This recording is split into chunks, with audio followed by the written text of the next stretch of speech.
This is David Rovix with a song for today. One songwriter's take on the history of the world, one song at a time. Available wherever you get your podcasts. May 4th, 1970 was something of a turning point in the course of the movement within the U.S. against the U.S. war in Vietnam. This was the day when the nation learned that if the power structure were sufficiently threatened, middle-class white college students could also be shot en masse. The state had already demonstrated that black college students, not to mention anyone else who was black, could be shot by the authorities with impunity. By this time, there had already been massacres of black college students, and there would be another one 2 weeks later at Jackson State University. The National Guard had been called to maintain order at Kent State University in Ohio. When they shot into the crowd of anti-war demonstrators, they were 300 feet away, far beyond the range of some among the youth who were hurling stones in their direction. 4 were killed, with many others injured, some permanently paralyzed. In the weeks leading up to the massacre, Governor Rhodes of Ohio, the influential California governor at the time, Ronald Reagan, as well as President Nixon, had all made statements comparing student protesters to Nazis, or saying that they were inviting a bloodbath through their actions. Putting the very large and militant protests in context, they were in response to a secret bombing campaign that the U.S. Air Force was currently carrying out in Laos and Cambodia, which, along with the ongoing carpet bombing of Vietnam, was resulting in the deaths of millions of people throughout Southeast Asia, overwhelmingly civilians, many of them children. In response to the Kent State Massacre, colleges and universities across the country were shut down by protests.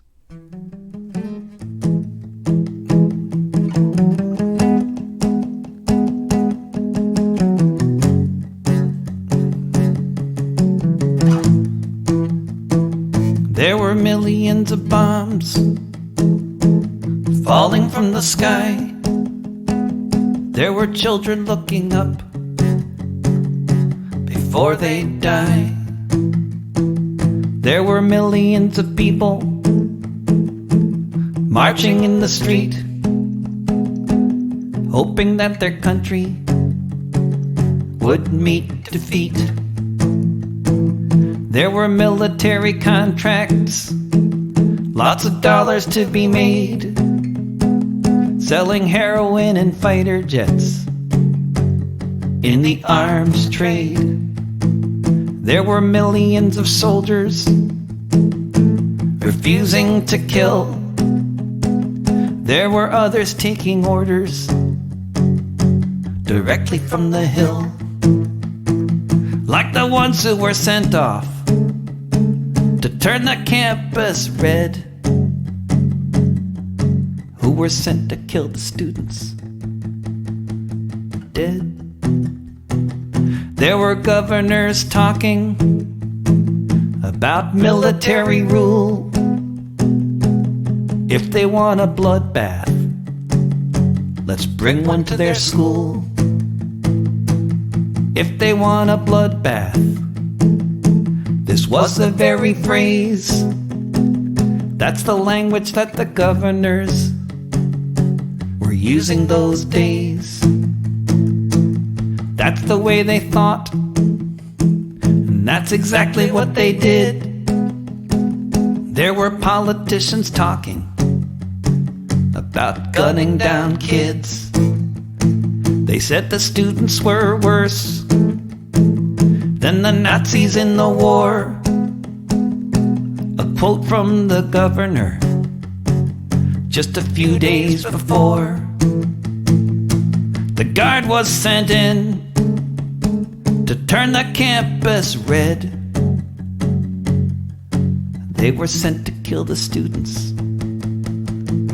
dead.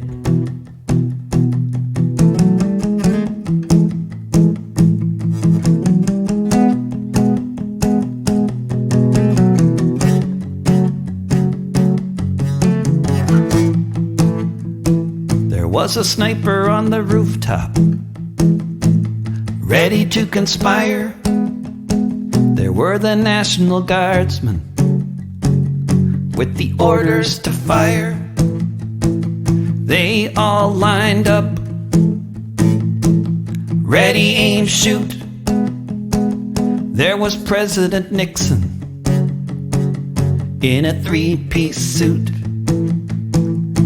He brought the war home like he said he would.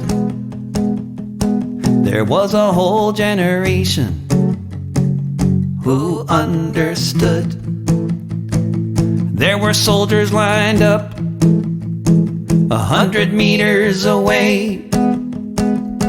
A bullet in the back is the price you gotta pay.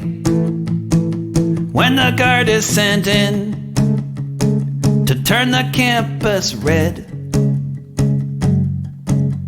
sent to kill the students dead.